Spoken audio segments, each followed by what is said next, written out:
نحمده ونصلي على رسوله الكريم اما بعد فاعوذ بالله من الشيطان الرجيم بسم الله الرحمن الرحيم رب اشرح لي صدري ويسر لي امري واحلل عقدة من لساني يفقهوا قولي۔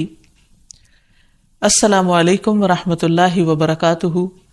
ناظرین، پروگرام دعا کیجیے کے ساتھ آپ کی خدمت میں حاضر ہیں۔ آج ہم انشاءاللہ شیطان سے حفاظت کی دعائیں پڑھیں گے۔ شیطان انسان کا کھلا دشمن ہے۔ اس دشمن سے بچنے کے لیے اللہ سبحانہ وتعالیٰ کی پناہ لینا ضروری ہے، اور اس کے لیے اللہ تعالیٰ سے دعا کرنا اور غیر اللہ سے اجتناب کرنا۔ اللہ سبحانہ وتعالیٰ فرماتے ہیں وَقَالَ رَبُّكُمُ ادْعُونِي أَسْتَجِبْ لَكُمْ، تمہارا رب کہتا ہے تم مجھ سے دعا مانگو، میں تمہاری دعا قبول کروں گا۔ جب وہ قبول کرنے والا ہے تو پھر ہمیں دعا مانگنے میں بخل نہیں کرنا چاہیے، اور ہر طرح کے شر سے بچنے کے لیے اسی کی پناہ لینی چاہیے، اور کسی بھی تکلیف اور مصیبت کے وقت کسی اور کی طرف نہیں دیکھنا چاہیے، کیونکہ قرآن مجید میں آتا ہے وَمَنْ أَضَلُّ مِمَّنْ يَدْعُو مِن دُونِ اللَّهِ مَن لَّا يَسْتَجِيبُ لَهُ إِلَى يَوْمِ الْقِيَامَةِ وَهُمْ عَن دُعَائِهِمْ غَافِلُونَ۔ اور اس سے بڑھ کر گمراہ اور کون ہوگا جو اللہ کے سوا ایسوں کو پکارتا ہے جو قیامت تک اس کی پکار کا جواب نہ دے سکیں گے۔ یعنی اللہ تعالیٰ کا در چھوڑ کر غیروں کے در پہ جاتا ہے جو نہ سنتے ہیں نہ سمجھتے ہیں اور نہ ہی کچھ کر سکتے ہیں، بلکہ وہ تو ان کے پکارنے سے بھی بے خبر ہیں، ان کو تو یہ بھی نہیں پتا کہ ان سے کون کیا مانگ رہا ہے۔ اس لیے ہمیں اللہ تعالیٰ سے ہی دعا کرنی چاہیے، اور دعا سے پہلے اللہ سبحانہ تعالیٰ کی حمد و ثنا اور پھر نبی صلی اللہ علیہ وسلم پر درود شریف پڑھنا، کیونکہ اس کے پڑھنے سے رحمتیں نازل ہوتی ہیں۔ جہاں تک شیطان کی دشمنی کا تعلق ہے تو وہ اول روز سے ہے، جب سے انسان پیدا ہوا، اور جب سے اللہ سبحانہ وتعالیٰ نے فرشتوں کو حکم دیا کہ وہ انسان کے آگے جھک جائیں، آدم علیہ السلام کو سجدہ کریں، اور ابلیس کو بھی حکم ہوا لیکن اس نے انکار کر دیا۔ وہ انسان سے حسد کرنے والا ہے، انسان کا دشمن ہے، اور ہر طرح سے دنیا اور آخرت دونوں میں خرابی ڈالنے کی کوشش کرتا ہے۔ اللہ تعالیٰ قرآن مجید میں فرماتے ہیں کہ شیطان انسان کو چھوڑ جانے والا ہے، اور شیطان اور اس کا گروہ انسانوں کو بھٹکاتے رہتے ہیں تاکہ وہ ان کے ساتھ جہنم کی آگ میں جا گریں۔ اس لیے ہمیں خصوصی طور پر محتاط رہنے کی ضرورت ہے، اور بہت واضح طور پر یہ پتہ کرنے کی کہ رحمان کا راستہ کون سا ہے اور شیطان کا کون سا ہے، اور اس میں سے جو راستہ اللہ تعالیٰ کی طرف جانے والا ہو، صراط مستقیم ہو، اسے ہر صورت میں پکڑ لیا جائے اور اس پر دوام یا پابندی کی جائے۔ پھر یہ بھی یاد رہے کہ شیطان ہر انسان کے ساتھ ہے، یعنی وہ ایک بچے کو بھی نہیں چھوڑتا اور بوڑھے کو بھی نہیں چھوڑتا، موت کے وقت تک وہ انسان کے ساتھ لگا رہتا ہے تاکہ انسان اللہ تعالیٰ کے ساتھ کفر کرے، شرک کرے، ناشکری کرے، اللہ سبحانہ تعالیٰ کے بارے میں بری بری باتیں سوچے۔ تو ایسے میں جب بھی کبھی انسان کو اللہ تعالیٰ سے کوئی ناراضگی دل میں پیدا ہونے لگے تو فوراً سمجھے کہ یہ دراصل شیطان کا وسوسہ ہے۔ پھر یہ بھی یاد رہے کہ شیطان انسان پر مختلف طریقے سے حملے کرتا ہے، مثلاً اللہ تعالیٰ کے بارے میں شک پیدا کرنا۔ رسول اللہ صلی اللہ علیہ وسلم نے فرمایا تم میں سے کسی کے پاس شیطان آتا ہے اور تمہارے دل میں پہلے تو یہ سوال پیدا کرتا ہے کہ فلاں چیز کس نے پیدا کی، فلاں چیز کس نے پیدا کی، یہاں تک کہ آخر میں اس بات تک پہنچا دیتا ہے، کہتا ہے کہ خود تمہارے رب کو کس نے پیدا کیا۔ جب کسی شخص کو ایسا وسوسہ ڈالے تو اللہ سے پناہ مانگنی چاہیے اور اس شیطانی خیال کو چھوڑ دینا چاہیے۔ پھر اسی طرح شیطان انسان کو اللہ تعالیٰ کی اطاعت سے روکتا ہے۔ اس نے پہلے ہی دن یہ کہا تھا قال فبما اغویتنی لاقعدن لهم صراطک المستقیم، کہ ابلیس نے کہا کہ تو نے مجھے گمراہی میں مبتلا کیا، نعوذ باللہ، وہ اللہ تعالیٰ کو بلیم کر رہا ہے، تو اب میں بھی تیری سیدھی راہ پر گھات لگا کر بیٹھوں گا۔ پھر انسانوں کے آگے سے، پیچھے سے، دائیں سے، بائیں سے، غرض ہر طرف سے ان کو گھیروں گا، اور تو ان میں سے اکثریت کو شکر گزار نہ پائے گا۔ اور ایک حقیقت ہے کہ بہت کم لوگ ایسے ہیں جو خود کو ملنے والی نعمتوں پر شکر گزار ہوں اور خوش ہوں۔ بہت سے لوگ تو بندوں سے اور اللہ تعالیٰ سے شکوہ ہی کرتے چلے جاتے ہیں اور جو کچھ ملا ہے اس کو نہیں دیکھتے۔ پھر اسی طرح شیطان کے کاموں میں سے کام یہ ہے کہ وہ لوگوں کے دلوں میں فتنے پیدا کرتا ہے، لوگوں کے درمیان جھگڑے اور فساد پیدا کرتا ہے، خصوصاً میاں بیوی کے درمیان۔ اس سلسلے میں حدیث میں آتا ہے کہ شیطان کے لشکر جب لوگوں میں فتنہ ڈالنے جاتے ہیں تو ان میں سے ایک آتا ہے اور کہتا ہے کہ میں نے اس طرح کیا اور اس طرح کیا، تو شیطان کہتا ہے کہ تو نے کوئی بڑا کام نہیں کیا، یعنی اگر عام لوگوں میں جھگڑے فساد کرواتا ہے تو اس کو وہ کوئی کام نہیں گردانتا۔ پھر ان میں سے ایک اور آتا ہے اور کہتا ہے کہ میں نے فلاں آدمی کو اس وقت تک نہیں چھوڑا جب تک اس کے اور اس کے بیوی کے درمیان جدائی نہیں ڈال دی، یعنی لڑائی نہیں کروا دی۔ شیطان اسے اپنے قریب کر کے کہتا ہے کہ ہاں تو نے اچھا کیا، اور پھر اسے وہ اپنے ساتھ چمٹا لیتا ہے۔ اور ایک اور روایت میں آتا ہے کہ پھر وہ اس کے سر پر ایک تاج رکھ دیتا ہے کہ تم نے سب سے بڑا کام کیا، کیونکہ حقیقت یہ ہے کہ اگر شوہر بیوی کے درمیان اختلافات ہوں گے، لڑائی جھگڑے ہوں گے، تو گھر کی چولہے ڈھیلی ہو جائے گی، اور جب گھر کے اندر سکون نہیں رہے گا تو پھر اس سے بہت ساری بے پناہ خرابیاں پھوٹیں گی۔ اس لیے شوہر بیوی کے درمیان باہم محبت کا ہونا ایک بہت بڑی نعمت ہے۔ شقیق کہتے ہیں کہ ایک شخص جس کا نام ابو جریر تھا، وہ ابن مسعود کے پاس آیا اور اس نے کہا میں نے ایک کنواری لڑکی سے شادی کی ہے، لیکن میں خوف زدہ ہوں کہ وہ مجھ سے نفرت کرے گی۔ تو ابن مسعود نے فرمایا کہ الفت اللہ کی طرف سے ہوتی ہے اور بغض شیطان کی طرف سے۔ شیطان چاہتا ہے کہ تمہارے لیے اس چیز کو ناپسندیدہ کر کے دکھائے جو اللہ نے تمہارے لیے حلال کی، تاکہ انسان پھر حرام کی طرف مائل ہو۔ اسی طرح باہم بہن بھائیوں کے درمیان، دوستوں کے درمیان عداوت اور دشمنی پیدا کرتا ہے۔ قرآن مجید میں اللہ تعالیٰ فرماتے انما یرید الشیطان ان یوقع بینکم العداوۃ والبغضاء فی الخمر والمیسر، شیطان تو یہ چاہتا ہے کہ شراب اور جوئے کے ذریعے تمہارے درمیان دشمنی اور بغض ڈال دے، کیونکہ عموماً شراب کی محفلیں بھی دوستوں کے درمیان ہوتی ہیں اور جوئے بھی عموماً دوستی آپس میں کھیل رہے ہوتے ہیں، تو ان میں ایک دوسرے کے ساتھ پھر جو زیادتیاں ہوتی ہیں ناسمجھی کی وجہ سے یا شراب کے نشے کی وجہ سے، تو اس میں بعض اوقات مدتوں پرانے تعلقات ختم ہو کر رہ جاتے ہیں۔ تو یہ بھی شیطانی وار ہوتے ہیں۔ پھر شیطان کا ایک بہت بڑا ہتھیار جو ہر ایک پر چل جاتا ہے وہ ہے غصہ کرنا، کیونکہ غصہ شیطان کی طرف سے ہوتا ہے اور وہ انسانوں کو جلد مشتعل کروا دیتا ہے۔ پھر اسی طرح اللہ کا ذکر بھلوا دینا۔ قرآن مجید میں آتا ہے استحوذ علیہم الشیطان فانساہم ذکر اللہ اولئک حزب الشیطان الا ان حزب الشیطان هم الخاسرون، شیطان ان پر غالب آ گیا سو اس نے انہیں اللہ کی یاد بھلا دی، یہ لوگ شیطان کا گروہ ہیں، سن لو یقیناً شیطان کا گروہ ہی وہ لوگ ہیں جو خسارہ اٹھانے والے ہیں۔ پھر اسی طرح شیطان کا ایک بہت بڑا وار نماز میں وسوسے ڈالنا ہے۔ اکثر لوگ نماز کے اندر بھول جاتے ہیں اور نماز کے وسوسوں کی شکایت کرتے ہیں اور نماز میں خشوع و خضوع کو سب سے مشکل کام گردانتے ہیں۔ حقیقت یہ ہے کہ نماز میں خشوع و خضوع اور کنسنٹریشن انسان کو جنت الفردوس کا مستحق بناتا ہے، لیکن جب انسان کی نماز خشوع و خضوع سے خالی ہوتی ہے، یعنی اس میں کنسنٹریشن نہیں ہوتی، تو انسان کو یوں محسوس ہوتا ہے جیسے اس نے نماز پڑھی ہی نہ ہو۔ اور جب سب سے پہلا فریضہ ہی انسان کا ڈھیلا پڑ جاتا ہے یا صحیح طور پر ادا نہیں ہوتا، تو ایسی صورت میں انسان کے دل میں کبھی بھی پھر اطمینان اور سکون نہیں آتا۔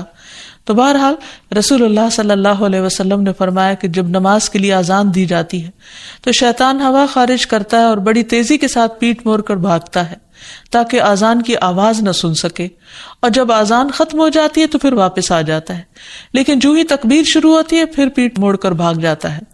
جب تکبیر بھی ختم ہو جاتی ہے تو شیطان دوبارہ آ جاتا ہے اور نمازی کے دل میں وسوسے ڈالتا ہے اور کہتا ہے فلاں بات یاد کرو، فلاں بات یاد کرو۔ ان باتوں کی شیطان یاد دہانی کراتا ہے جن کا اسے کبھی خیال نہ گزرا تھا۔ اس طرح انسان کو محو کرتا ہے ان خیالات میں، یہاں تک کہ انسان کو یہ بھی یاد نہیں رہتا کہ اس نے کتنی رکعتیں پڑھی تھی، یعنی اس کو رکعتوں کی تعداد تک بھول جاتی ہے۔ پھر نماز کے اندر ادھر ادھر اس کو بھٹکاتا رہتا ہے اور کبھی اس کی نگاہ ادھر ادھر اٹھ جاتی ہے، ذرا سے شور پر انسان کی توجہ نماز سے ہٹ جاتی ہے، اور بعض اوقات انسان پوری کی پوری نماز پڑھ جاتا ہے لیکن اس میں اللہ کی یاد نام کی کوئی چیز نہیں ہوتی، کیونکہ اللہ کی یاد سب سے پہلے انسان کے دل میں ہوتی، اور اگر دل میں ہی اللہ کی یاد نہیں تو زبان سے محض پڑھا ہوا یاد نہیں کہلا سکتا۔ پھر اسی طرح شیطان انسان سے برائی اور بے حیائی کے کام کرواتا ہے.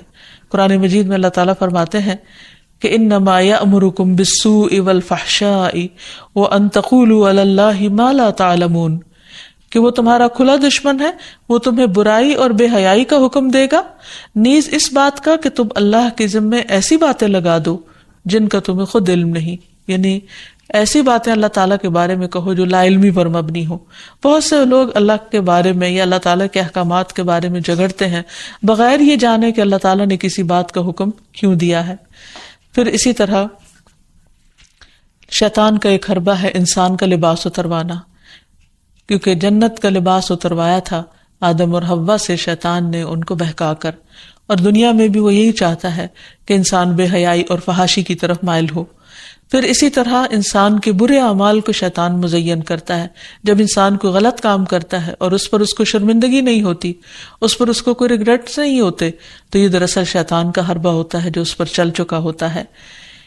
پھر اسی طرح انسان کو اذیت بھی پہنچاتا ہے. جیسے ایوب علیہ السلام کو جو بیماری تھی، اس میں وہ کہتے ہیں کہ وَاذْكُرْ عَبْدَنَا ایوب اذ نادى رَبَّهُ انی مسنی الشیطان بنصب وعذاب. اور ہمارے بندے ایوب کا ذکر کیجئے جب انہوں نے اپنے پروردگار کو پکارا کہ شیطان نے مجھے سخت تکلیف اور عذاب میں ڈال دیا ہے. یعنی انسان جب بیمار ہوتا ہے تو اس وقت خصوصاً اس کو مایوس کرتا ہے، اللہ کی رحمت سے مایوس کرتا ہے، اور بعض اوقات اس کے دل میں ایسی ایسی باتیں ڈالتا ہے کہ جسمانی بیماری سے زیادہ انسان روحانی تکلیف میں مبتلا ہو جاتا ہے. اسی طرح بعض جسمانی بیماریاں بھی شیطان کی وجہ سے ہوتی ہیں. آپ صلی اللہ علیہ وسلم نے فرمایا طاعون تمہارے دشمن جنوں کی طرف سے ایک چوکا ہے اور وہ تمہارے لیے شہادت ہے. یعنی وہ آتا شیطان کی طرف سے ہے لیکن تمہارے حق میں فائدہ مند ہو جاتا ہے. اور شیطان کی یہ دشمنی انسان کے ساتھ، انسان کی پیدائش کے ساتھ ہی شروع ہو جاتی ہے. جیسا کہ ہم دیکھتے ہیں کہ نبی صلی اللہ علیہ وسلم نے فرمایا کہ جب بنی آدم پیدا ہوتا ہے تو پیدائش کے وقت شیطان اسے چھوتا ہے اور بچہ شیطان کے چھونے سے زور سے چیختا ہے، سوائے مریم اور ان کے بیٹے عیسیٰ علیہ السلام کے. اس کی وجہ مریم علیہ السلام کی والدہ کی دعا ہے کہ انی اعیذھا بک وذریتھا من الشیطان الرجیم، کہ میں اسے اور اس کی اولاد کو شیطان رجیم سے تیری پناہ میں دیتی ہوں. اور پھر شیطان تو اپنے کام کرتا ہے لیکن انسان کو اس کے حملوں سے بچنے کی تدابیر اختیار کرنی چاہیے جو قرآن و سنت میں ہمیں بہت اچھی طرح بتا دی گئی ہیں. سب سے پہلی بات تو یہ ہے کہ اللہ سبحانہ و تعالیٰ پر بھرپور ایمان اور توکل ہونا چاہیے، کیونکہ اللہ تعالیٰ کا وعدہ ہے کہ جو لوگ ایمان لائیں گے اور اپنے رب پر توکل کریں گے شیطان ان کا کچھ بھی نہیں بگاڑ سکے گا. پھر اسی طرح اللہ تعالیٰ کے لیے اخلاص برتنا، ہر کام صرف اللہ کے لیے کرنا، اپنے آپ کو شرک سے بچانا. تو جو شخص ایسا طریقہ اختیار کرے گا شیطان کا اس پر بھی زور نہیں چلے گا. پھر ہر معاملے میں قرآن و سنت کی پیروی کرنا، پھر دن کا آغاز اور اختتام اللہ کے ذکر سے کرنا، اللہ کی یاد سے کرنا، اللہ کی فرما برداری کے کاموں سے کرنا. پھر اسی طرح کثرت سے سجدے کرنا، کیونکہ شیطان نے اللہ تعالیٰ کا حکم نہیں مانا تھا اور سجدے سے انکار کیا تھا. تو رسول اللہ صلی اللہ علیہ وسلم نے فرمایا جب کوئی آدمی سجدہ والی آیت پڑھ کر سجدہ کر لے تو شیطان روتے ہوئے دور ہٹ جاتا ہے اور کہتا ہے افسوس مجھ پر. آدمی کو سجدے کا حکم ملا تو اس نے سجدہ کر لیا، اس کے لیے جنت ہے، اور مجھے بھی سجدے کا حکم ملا لیکن میں نے انکار کر دیا اور میرے لیے جہنم ہے. تو اس لیے شیطان کی مخالفت اگر انسان کرنا چاہے تو اس کے لیے سجدوں کی کثرت کر دے اور خصوصاً فرض نماز کی پابندی کرے تو انشاءاللہ شیطان کا زور نہیں چلے گا. پھر اسی طرح گھر کو شیطانی چیزوں سے پاک کرنا، پھر فضول خرچی سے بچنا کیونکہ فضول خرچ شیطان کے بھائی ہوتے ہیں. نگاہوں کی حفاظت کرنا کیونکہ نبی صلی اللہ علیہ وسلم نے فرمایا کہ وہ ابلیس کے تیروں میں سے ایک تیر ہے. پھر اسی طرح اکٹھے رہنا، مسلمانوں کی جماعت کے ساتھ جڑے رہنا. رسول اللہ صلی اللہ علیہ وسلم نے فرمایا کہ جماعت پر اللہ کا ہاتھ ہے اور شیطان اس کے ساتھ ہے جو جماعت سے علیحدہ ہو اور وہ اس کو پاؤں مار کر ہانکتا ہے. یعنی جو شخص اچھے لوگوں کے ساتھ ملتا جلتا نہیں، ان کی مجلس میں نہیں بیٹھتا، ایک دوسرے کو وتواصوا بالحق وتواصوا بالصبر نہیں کرتا، وہ پھر شیطان کے وسوسوں اور چالوں کا شکار ہو جاتا ہے. اور آخر میں دعائیں، اللہ سبحانہ تعالیٰ نے ہمیں قرآن مجید میں بھی دعائیں سکھائی ہیں، اور نبی صلی اللہ علیہ وسلم نے بھی. اس میں سے پہلی دعا ہے رب اعوذ بک من ہمزات الشیاطین واعوذ بک رب ان یحضرون. اے میرے رب، میں شیطان کی اکساہٹوں سے تیری پناہ مانگتا ہوں، اور اس بات سے بھی تیری پناہ مانگتا ہوں کہ وہ میرے پاس آئیں. پھر تعوذ پڑھنا، یعنی اعوذ باللہ من الشیطان الرجیم من ہمزہ ونفخہ ونفثہ. میں اللہ کی پناہ چاہتا ہوں شیطان مردود سے کہ مجھ پر کوئی جنون کا اثر ڈالے یا مجھے تکبر پر آمادہ کرے یا شعر و شاعری کی طرف لائے، یعنی جو غلط قسم کی ہے. پھر قرآن مجید پڑھنے سے پہلے اعوذ باللہ من الشیطان الرجیم پڑھنا. پھر اسی طرح برا خواب دیکھنے پر تعوذ پڑھنا. رسول اللہ صلی اللہ علیہ وسلم نے فرمایا نیک خواب اللہ کی طرف سے اور برے خواب شیطان کی طرف سے ہوتے ہیں. پس جو ایسا خواب دیکھے جس میں کوئی ناگوار چیز ہو تو بائیں طرف تھوک دے اور شیطان سے اللہ کی پناہ مانگے. ایسا کرنے سے وہ خواب اس کو کوئی نقصان نہیں دے گا اور کسی کو یہ خواب نہ بتایا جائے. پھر اسی طرح صبح و شام کی دعائیں پڑھے جس میں خصوصی طور پر شیطان کے شر اور شرک سے بچنے کی دعا ہے. اللہم فاطر السماوات والارض عالم الغیب والشہادہ رب کل شیء وملیکہ اشہد ان لا الہ الا انت اعوذ بک من شر نفسی وشر الشیطان وشرکہ. اے اللہ، آسمان اور زمین کے پیدا کرنے والے، پوشیدہ اور موجود ہر چیز کے جاننے والے، ہر چیز کے پالن ہار اور اس کے مالک، میں گواہی دیتا ہوں کہ تیرے سوا کوئی معبود برحق نہیں. میں تیری ذات کے ذریعے اپنے نفس کے شر سے اور شیطان کے شر سے اور اس کے شرک سے پناہ مانگتا ہوں. آپ نے فرمایا جب صبح کرو اور جب شام کرو اور جب اپنے بستر پر آؤ تو اس دعا کو پڑھ لیا کرو. اسی طرح سب کام بسم اللہ پڑھ کر کرنا، کیونکہ انسان جب بسم اللہ پڑھتا ہے تو اللہ کا نام لیتے ہی شیطان دور بھاگ جاتا ہے. مثلا گھر سے نکلتے وقت بسم اللہ توکلت علی اللہ، سواری پر بیٹھتے ہوئے بسم اللہ پڑھنا. پھر اسی طرح آیت الکرسی پڑھنے سے شیطان سے حفاظت رہتی ہے. پھر صبح و شام کے اذکار میں لا الہ الا اللہ وحدہ لا شریک لہ لہ الملک ولہ الحمد وہو علی کل شیء قدیر. یہ 100 بار پڑھنا، اگر 100 بار نہیں تو کم از کم 10 بار انسان ضرور پڑھ لے. پھر اسی طرح لا الہ الا اللہ وحدہ لا شریک لہ لہ الملک ولہ الحمد یحیی و یمیت وہو علی کل شیء قدیر.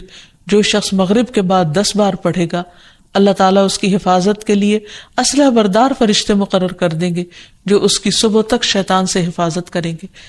تو اس لیے ہمیں بھی ان اذکار اور دعاؤں کا اہتمام کرنا چاہیے. اگر زبانی یاد نہ ہو تو دیکھ کر بھی پڑھے جا سکتے ہیں، لیکن حقیقت یہ ہے کہ اللہ کا ذکر ایک مضبوط قلعہ ہے جس میں انسان پناہ لیتا ہے ہر قسم کے شر سے بچنے کے لیے، خصوصاً شیطان کے شر سے.